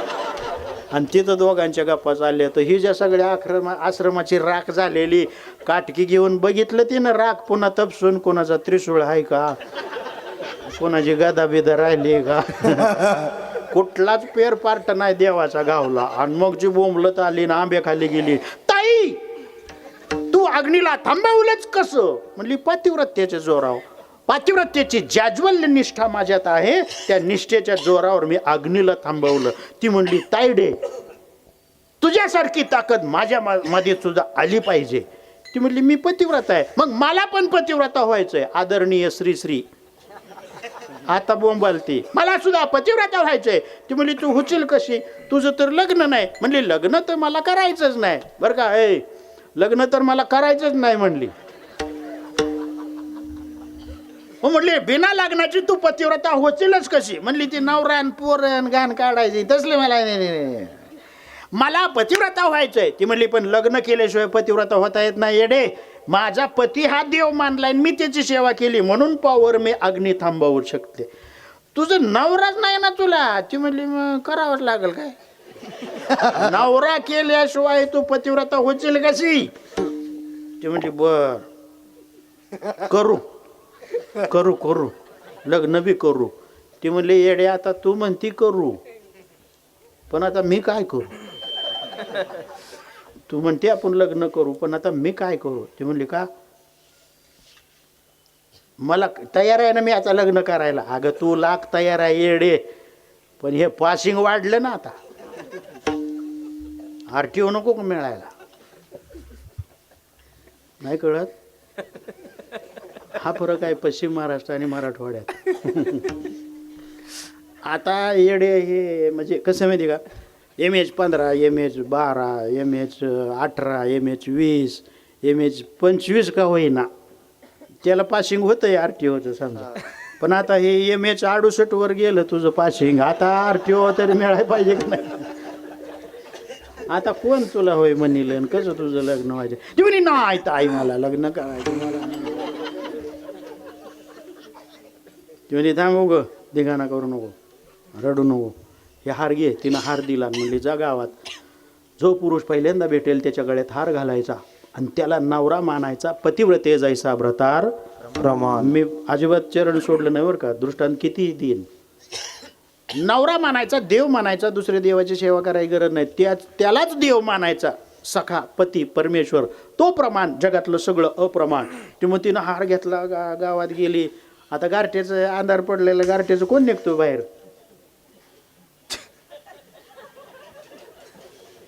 अख्ख्या गावात फिरली. तिनं सांगितलं होतं जो पुरुष पहिला भेटेल त्याच्या गळ्यात हार घालायचा आणि त्याला नवरा मानायचा.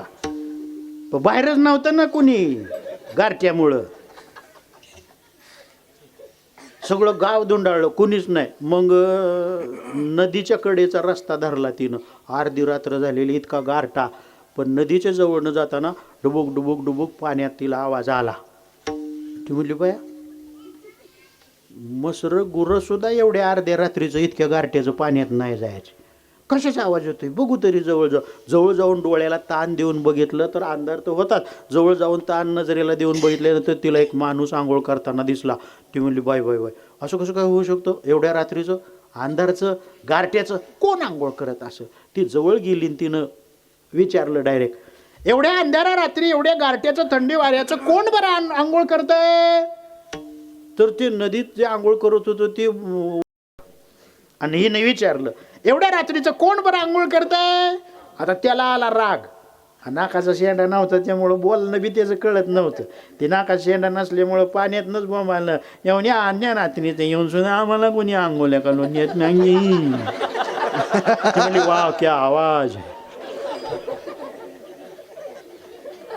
बाहेर या ते म्हणला कशा ना म्हणजे या ये ना ते हातानंच ओढून आणला तिनं बाहेर पटांगणाला आणि पटकीनं त्याच्या गळ्यात हार घातला आणि पाया त्याच्या पडली म्हणले आजपासून माझे तुम्ही पतिदेव, मी तुमची पतिव्रता पत्नी, आजन्म जीवनभर फक्त तुमच्या चरणाची सेवा करणार, मी तुमची पत्नी बनले. हे ऐकल्यानंतर संजय महाराज मेहरबानी त्याला अटॅक नाही आला, उचलून घरी नेला. दह्यानं आंघोळ दुधानं आंघोळ अशी आंघोळ्या घालायला लागली. ते हिंगणं आणायची चोळायची. कधीतरी तिनं आपले वेगवेगळ्या प्रकारची माती आणली मुलतानीसारखी, त्याला आंघोळ्या घालायला लागली. हळूहळू तब्येती बदामाचा शिरा, मुगाच्या डाळीचा शिरा, काजू पिस्ता खायला, खीर करायची तर बदामाचीच करायची. 4 टाइम खायला घातला त्याला. 42 किलोचं सापडताना होतं. सापडलं तेव्हा 42 होतं. 3 महिन्यात 68 झालं. इतकं तिनं खायला घातलं. तुम्ही काही मागा मी देणार, मी पतिव्रता पत्नी आहे तुमची. एक दिवशी बावळाट रागालाच गेलं. दुधाचा ग्लासच हाताने असा झटका दिला, सांडून टाकला. नको मला दूध. आता ती पतिव्रता बनायची होती त्यामुळे ती बसली. एखादी म्हणली असती मग घासलेट देऊ का, डिझेल पितो का म्हणली असती, पण तिला पतिव्रता व्हायचं. ती म्हणली काय प्राणनाथ काय पाहिजे ते सांगा. म्हटलं मला काय वाटते. म्हणली बोला ना काय वाटतंय. घरात बसून बसून कंटाळा येतो, मला गावातनं फिरवून आणत जा. आता त्याला नाही पायाची बोटं, त्याला चालताच येत नव्हतं. आणि काय तक्रार करते आणि काय अपेक्षा करते, मला गावातून फिरवून आणत जा. तिनं म्हणाय पाहिजे तू जा. पण पतिव्रते जायचा भ्रतार तिने एक टोपली घेतली, भाजीपालेला असतं ना मोठी दोरडी तसली घेतली, रेशमाची गादी छोटीशी त्याच्यात घातली, त्याच्या अंगाला अख्तर वगैरे चोपडलं, चांगली कपडे घातली, 68 किलोचं लडदुराव कणकीनं तिनं उचलला, जीव खाऊन डोक्यावर घेतला. आणि गाव तरी बारीक आहे का, मोठंचे मोठं गाव. आणि त्या गावातनं अख्ख्या घामाच्या धारा वाहत होत्या, पण टेकवलं नाही तिनं. अख्ख्या गावातनं त्याची इच्छा आहे ना फिरून यायची, फिरवून आणला त्याला. आता ते जेव्हा डोक्यावर त्याला घेऊन फिरत होते का नाही, त्यावेळेला काही काही नवरे आपल्या बायकोला अंगणात हाक मारायचे, इकडे या बाहेर. ती म्हणायची कशाला, इकडे ये. बायकोला बोलावलं का म्हणे ते दाखवाय, ते बघितलं का डोक्यावर घेऊन कशी चालली नवऱ्याला. नवऱ्याची सेवा करावी तर अशी करावी. काय काय बायका ग बसायच्या, पण काय काय आपल्या नवऱ्याला सांगायच्या. ती भानगड काय आहे माहिती आहे का, त्याच्या हातापायाला नाही बोट, त्याला झालाय महारोग, त्याला चालायचं अवसान नाही, म्हणून ती डोक्यावर त्याला घेऊन हिंडती. तुमचं असं झालं. काय काय डिरिंगबाज बाया नवऱ्याला म्हणायच्या, ते प्रकरण तुमचं सारखं त्यासारखं तुमचं प्रकरण झालं की आम्ही बी तुम्हाला टोपल्यात घालू.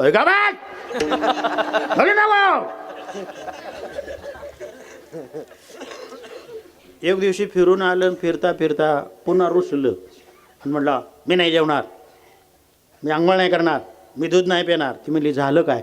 म्हटलं रोज फिरवत होती ना, आज गावातून फिरवत आणत असताना म्हणला अमक्या अमक्या गल्लीला एक जी वेश्या राहते, त्या वेश्येकडं माझी नजर गेली, मला ती आवडली, आय लाईक इट.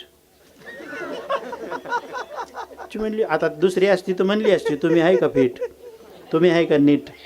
आणि म्हणता आईला ती वेश्या मला आवडली, माझी तिच्याकडं जाण्याची इच्छा आहे, नाहीतर मी अन्नच घेणार नाही, जेवणार नाही. ती म्हणली पती परमेश्वरा 4 दिवसाची मुदत द्या, तुमची इच्छा मी पूर्ण केल्याशिवाय राहणार नाही. 4 दिवस मुदत मागितली. मग हे जेवायला लागलं, 8 बाजूला घेतली. आणि तिनं काय केलं, 4 दिवस वेश्येचं अर्ध्या रात्री जाऊन अंगण सारवायची, रांगोळी काढायची, उंबऱ्याला फुलं व्हायची आणि माघारी पळून यायची. ती वेश्य सकाळी दार उघडल्यावर म्हणायची बाई माझं तोंड बघितलं तर माणसाला अपशकून वाटतोय मला नजरे माझं म्हणजे एवढं मी वाया गेलेली आणि माझ्या घराला मंदिर कोण करायला लागलं हे असं सडा समार्जन माझ्या घराला. तिने एक दिवशी झोपेचं सोंग घेतलं ना अर्ध्या रात्री हे जर चाललं होतं सडा टाकणं, रांगोळी काढली, फुलं वाहिली आणि तिच्या वाड्याच्या उंबऱ्याचं दर्शन घेऊन उठली निघणार. त्या वेश्यानं नुसतं दार ढकललं होतं. पटकन दार उघडलं आणि तिनं हिचा हात धरला. कोण गा तू? म्हणली मी सुमित्रा, पतिव्रता सुमित्रा. माझ्या घराला मंदिर का समजते? ती म्हटली याचं कारण असं आहे, माझ्या नवऱ्याची तुमच्याकडे इच्छा यायची झाली पण माझ्या नवऱ्याचं असं आहे. पण मी म्हटलं अगोदर करावी सेवा आणि मग मागावा मेवा. असंच करायचं असतं हे ध्यानात ठेवा. अगोदर करायची सेवा मग देवाकडे मागायचा मेवा, हे लक्षात ठेवा. ती म्हणली काय एवढी सेवा करते? माझ्या लहान बहिणीसारखी समजते तुला मी. तुझ्या नवऱ्याला आज अर्ध्या रात्री आणून सोड माझ्याकडं, मी इच्छा पूर्ण करेल त्याची. बहीण आहेस माझी लहान. अशी वेश्या म्हणली अर्ध्या रात्री घेऊन ये. ही गेली पळत नवऱ्याला गुड न्यूज सांगितली. गुड न्यूज सांगितली, आज अर्ध्या रात्री मी तुम्हाला वेश्येकडे नेऊन सोडणार. डबल जेवलं ते. गुड न्यूज ऐकली. अर्ध्या रात्री टोपलीत घेतला. रस्त्यानं न जाता नदीच्या किनाऱ्यानं चालली होती. मांडवी ऋषींना सुळाव दिलं होतं. मांडवी ऋषींना लागला धक्का लागला ना अंधारात त्यांनी काय आहे ते बघितलंच नाही, दिला शाप. आता ही गेली, धक्का ह्याचा लागला वरती, हिनं घेतलाय डोक्यावर. ह्याच्या कोपराचा धक्का मांडवी ऋषीनं लागला. गरगर सूळ फिरला, इतका असा सूळ आणखीन पोटातनं वर गेला. लाखो विंचू चावावे एवढ्या वेदना त्यांना झाल्या. परिणाम काय झाला? पुढं हे चालत राहिले होते. मांडवी ऋषींचं शरीर फिरून फिरून फिरून फिरून थांबलं आणि स्थिर झाले होते. त्यांनी शाप दिला, मी माझ्या आयुष्याचा भोग भोगतच होतो, यातना मला होतच होत्या, पण धक्का देऊन ज्यानं आणखी वेदना वाढवल्या, ज्यानं मला धक्का दिला तो उद्याचा सूर्य उगवल्याबरोबर मरून पडेल, गतप्राण होईल, असा शाप दिला ऋषींनी. आणि तिनं तो ऐकला आणि हेनं बी ऐकला टोपलीतनं आणि लागलो घाबरायला. ते शाप ऋषीचा आहे, एकच वारी केलेल्या बुवाचा नाही. एकच केली वारी, लय बोलतो मी असं करीन, मी तर. तू काहीच करू शकत नाही, गप बस. हरिपाठ तुझा पाठ नाही अजून येड्या, तू काय सांगतो लोकांना. आणि तिनं टोपली खाली ठेवली आणि तिनं विचार केला माझा तर धक्का नाही लागला.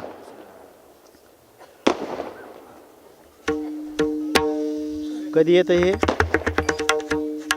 आपले 10 मिनिटं राहिली.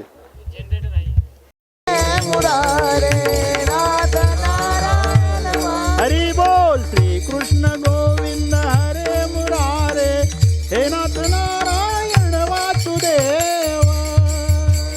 हरे मुरारी हे नाथ नारायण वासुदेव. गोपाल कृष्ण भगवान की जय.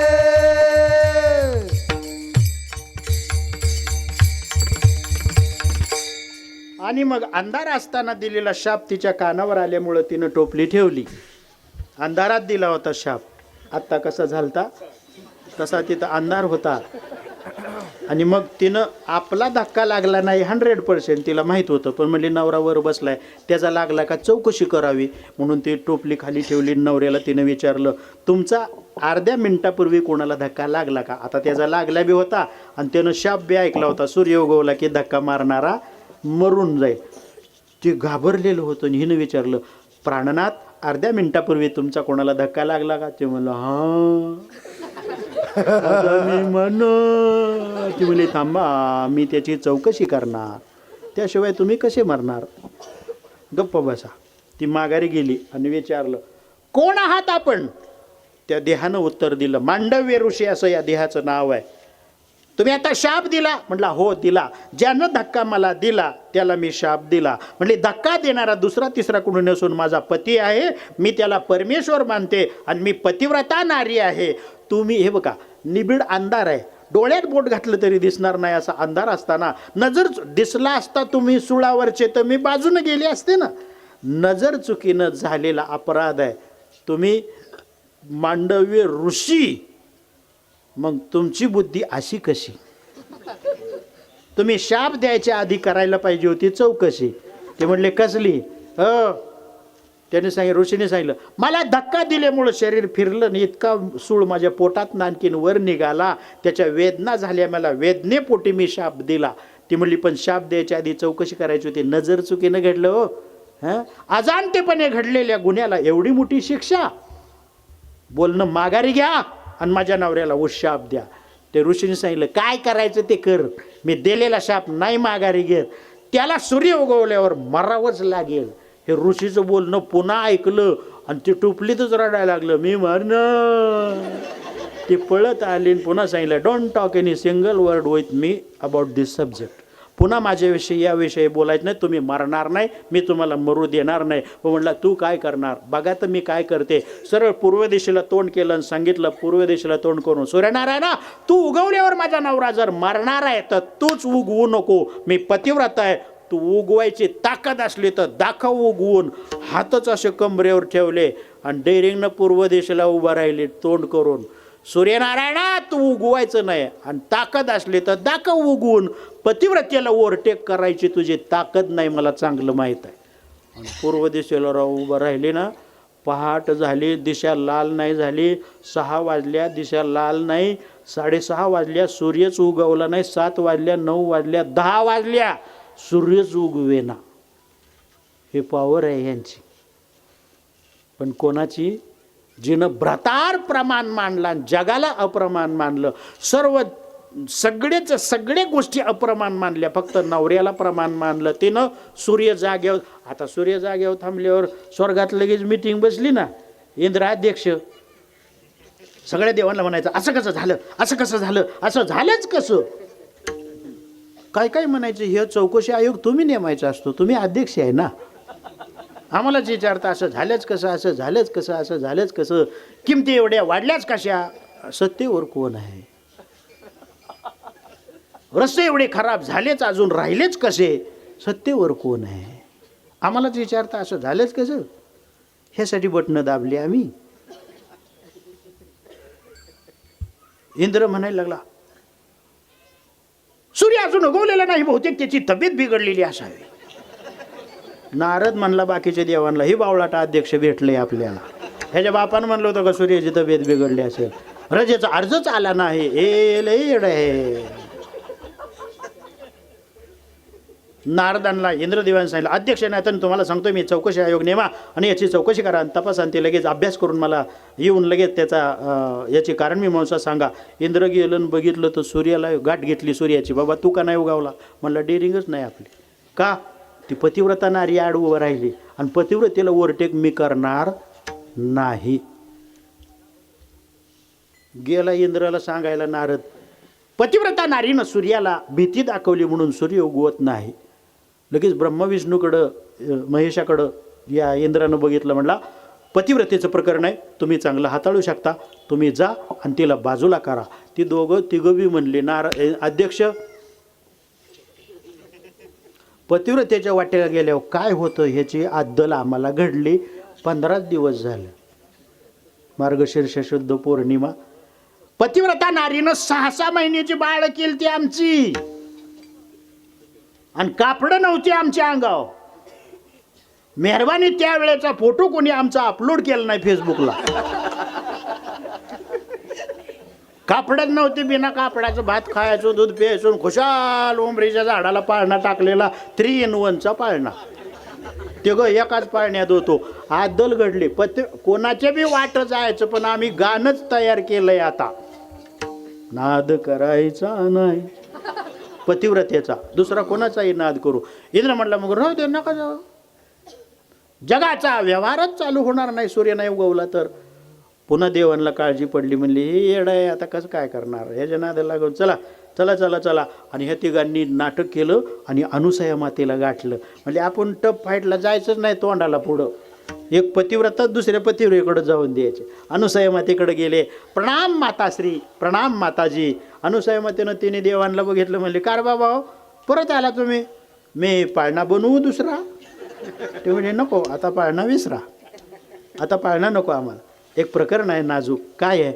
ती पतिव्रता आडवी उभं राहिली ना, तुम्ही तिला सांगा, म्हणावं तू बाजूला हो, सूर्य उगवू दे आणि तुझा नवरा जरी मेला तरी धडधाकट शरीराचा तारणा बांड तिचा नवरा आम्ही पुन्हा जिवंत करून देऊ, न्यू ब्रँड.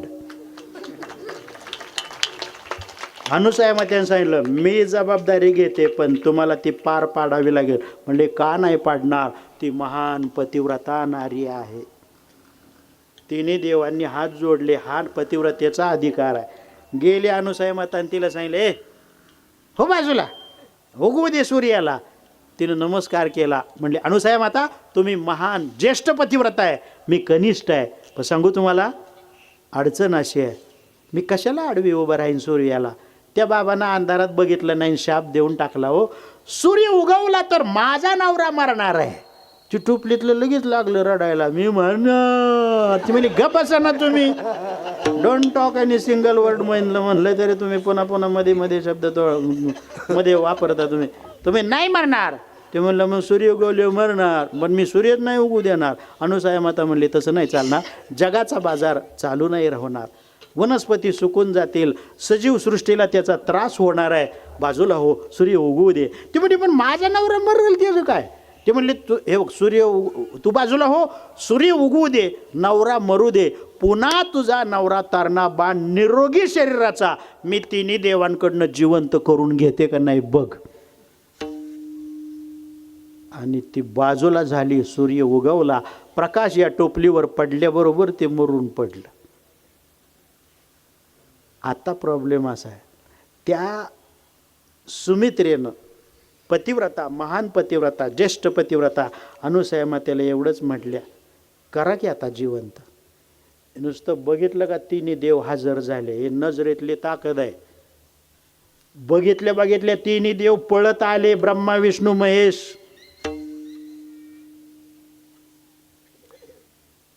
म्हणजे हे ताकद आहे का नाही नजरेतली, एवढा धाक पाहिजे नजरेत. हां शेमडा ना तू जवळ आहे ना आजीच्या, अशी तर नजर आजीची पॉवरबाज. आले तिने येऊ, बोला माता हे मेलय माझ्या देखत जिवंत करा. तिने देवांनी लगेचच आपल्या आपल्या कमंडलूतलं जल त्या शरीरावर शिंतडल्याबरोबर गडी धडधाकट टोपलीत उभाच राहिलं ते आणि पळायला लागलं इकडं तिकडं, तुरु तुरु तुरु तुरु तुरु तुरु तुरु तुरु. हे म्हणले आता कसा याला धरू.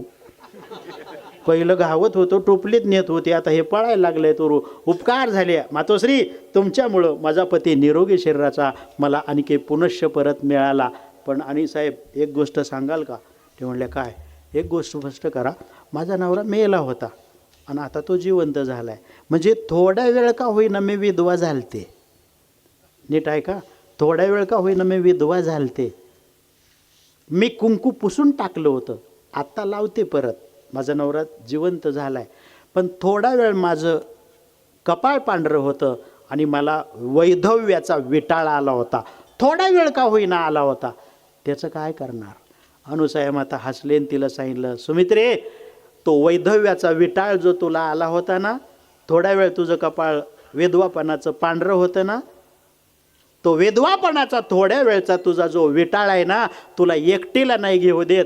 जगात जेवढ्या भगिनी आहेत आणि इथून पुढं जेवढ्या नारी जन्माला येतील त्या सगळ्या जणी तुझ्या बहिणीसारखा आम्ही तुझी बहीण समजतो.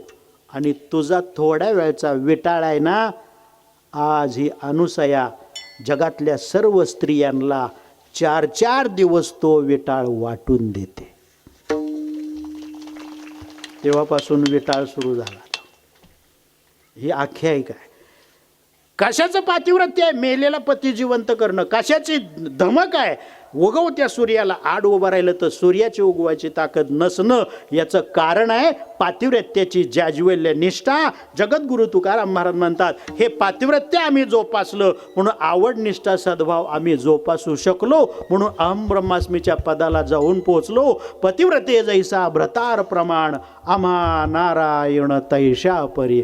विठोबार कुमारी बार कुमारी, बार कुमारी, बार कुमारी, बार कुमारी, बार रखुमाई विठोबा रखुमाई रखुमाई विठोबा रखुमाई रखुमाई विठोबा रखुमाई रखुमाई विठोबा रखुमाई रखुमाई विठोबा रखुमाई रखुमाई विठोबा रखुमाई रखुमाई विठोबा रखुमाई रखुमाई रखुमाई रखुमाई विठोबा रखुमाई रखुमाई विठोबा रखुमाई रखुमाई विठोबा रखुमाई रखुमाई विठोबा रखुमाई रखुमाई विठोबा रखुमाई रखुमाई विठोबा रखुमाई रखुमाई विठोबा रखुमाई रखुमाई विठोबा रखुमाई रखुमाई विठोबा रखुमाई रखुमाई विठोबा रखुमाई रखुमाई विठोबा पुंडलिक वरदा हरी विठ्ठल श्री ज्ञानदेव विठोबा रखुमाई रखुमाई विठोबा रखुमाई रखुमाई विठोबा रखुमाई विठोबा रखुमाई विठोबा रखुमाई रखुमाई विठोबा रखुमाई रखुमाई विठोबा रखुमाई रखुमाई विठोबा रखुमाई रखुमाई विठोबा रखुमाई रखुमाई विठोबा रखुमाई रखुमाई विठोबा रखुमाई रखुमाई विठोबा रखुमाई विठोबा रखुमाई विठोबा रखुमाई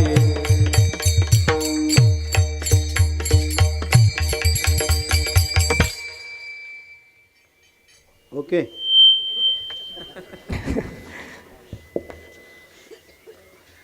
हां तरणी काय अजून 7-8 असली तरी मी इथं घेतो वरती फोटो काढायला तयार. Nowadays needs of youngs is to be country and also as like a परमार्थ. जद्वत देशाला तरुणांची गरज आहे तद्वत आमच्या परमार्थाला सुद्धा तरुणांची गरज आहे. हे प्रमाण वगैरे ह्या तरुण मंडळीला आज आमचे हे तरुणच आहेत का नाही, हे काय आहेत करून म्हणण्याचा वाव दिला नाही मी जास्तच प्रमाण.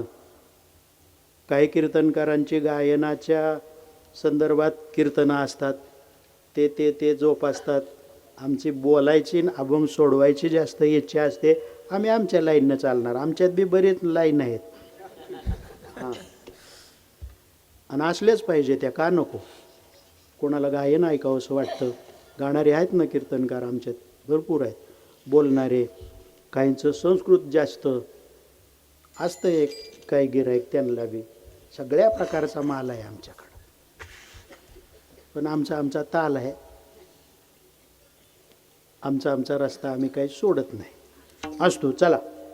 आता माझी पद्धत अशी आहे, विठोबा झालं की लगेच ज्ञानेश्वर मावली की लगेच जय विठ्ठल. काही लोक म्हणतात लगा विठोबा रुक्माई नाही याला हारच नाही घातला मग काय लंगर तोटच तोर चाललायचा आहे हो. आणि मला तर लय टेन्शन आलं बाबा. आता रात्रभर पुण्याला पोचायचं आहे. सकाळी एक पुण्यात थोडासा कार्यक्रम आहे, त्यासाठी वाकडी वाट करून पुण्यावरनं आलो. तिकडून बारामती ते पुणे ते इकडं एवढा तंगाडा पडला. परत आता पुण्याला जाऊन झोपायचं की ते 3-4 वाजतील जायला. रस्ते पण असे आधुनिक छान आहेत आता सध्या वा. हां आणि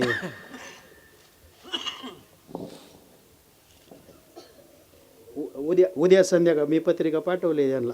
उद्या त्या ठाण्याजवळ त्या घनसोलीचं उद्या कीर्तन आणखीन, म्हणजे मुंबईचा प्रवास आणखीन करावा लागणार आहे. असो, संजय महाराजांच्या त्या प्रेमामुळं आमचा सौरभ दादा गुरुकुलचा विद्यार्थी आहे, त्यांचे गुरुजी आहेत प्रवीण महाराज शेलार, आणि आमचं मैत्रीपूर्ण नातं आहे. सातारी माल कसा काय वाटला, सातारचा माल कसा वाटला. आता मी तुम्हाला प्रश्न पुरुष महिलांना विचारतो, तुमची मुलं ह्या वयाची सध्या कुठं आहेत, कुठं ठेवल्यात आता. 2-2 रागा पांघरून झोपली ना घरी लेकरं तुमची. हे कसं काय वाटते. हे तर गारठा 10% नाही काय रे बरोबर. आपला सातारा महाबळेश्वरचा गारठा A1 हे तिकडं जेवण सुद्धा करू शकणार नाही त्या गारट्यात. इतका गार गार बर्फासारखा गार. 6 कधी 5 पर्यंत टेम्परेचर. त्याच्यात ही वाढलेली लेकरं आहे. तुमचं छाटसूट आहे गारटा त्यांच्या पुढं. पण मी काय म्हणतो, ह्यांच्याकडे बघून तुम्हाला काय वाटतंय?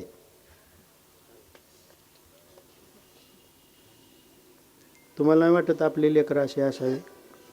मग घरी झोपावल्यावर कशी होतील अशी? इकडं येऊ द्या, मोबाईल घ्या त्यांच्या हातातनं, येऊ द्या. रेव्हलेशन ऑफ थॉट्स, वैचारिक उत्क्रांती घडण्याचं ठिकाण जर कुठलं असेल तर तो हा खंड हरिनाम सप्ताहाचा मंडप. वैचारिक उत्क्रांती घडेल. तुम्हाला म्हातारपण चांगलं जावं वाटतंय ना, त्या आईबापांनी मुलं कथा कीर्तनाला कथेला आणून बसवत जा. लाईल अभ्यास लयच आहे त्याला, थोडा वेळ का होईना, पण इथं आल्यानंतर हे वातावरणामध्ये त्याचं मत परिवर्तन होईल. आणि या संत विचारांचा मागोवा घेतल्याचा परिणाम ते औषध गोळ्या म्हातारपणात तुम्हाला देईल. वेळच्या वेळेला तोंडात तुमच्या घास घालील आणि मरेपर्यंत सुखात तुम्ही जगू शकाल. या पोराला जर चांगला विचार नाही मिळू दिला तर ती चूक तुमची असणार आहे. कुत्र्यासारखे हातपाय खोडून तरपडून जीव जाईल. त्याला जर आईच नाही कळली, त्याला जर बापच नाही कळला, संत विचाराच्या माध्यमात ती ताकद आहे. आई आणि वडिलांची किंमत जाणून काय त्याला घेता येईल ती इथं आल्यानंतर घेता येईल. चला, पतिव्रतेची जोपासना तुकाराम महाराज म्हणतात केली. आम्ही त्या पदाला पोहोचलो आणि मग आता सर्व भावानं आम्हाला तो भगवान परमात्मा इतका आवडायला लागला. इतकं पण गप बसून नाही चालणार. सर्व भावे लोभ्या आवडे धन, सर्व भावे लोभ्या आवडे धन, सर्व भावे लोभ्या आवडे धन, सर्व भावे लोभ्या आवडे धन, सर्व भावे लोभ्या आवडे धन, सर्व भावे लोभ्या आवडे धन, सर्व भावे लोभ्या आवडे धन, सर्व भावे लोभ्या आवडे धन. नारायण तैशा परी, आम्हा नारायण तैशा परी, सर्व भावे लोभ्या आवडे धन, सर्व भावे लोभ्या आवडे.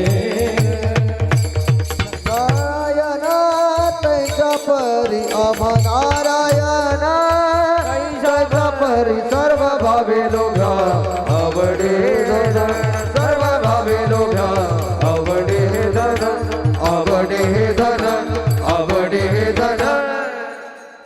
लोभी माणसाला जेवढं धन आवडतं, लोभ्याला लोभ धनाचा आणि आभाला लोभ देवाच्या नामाचा.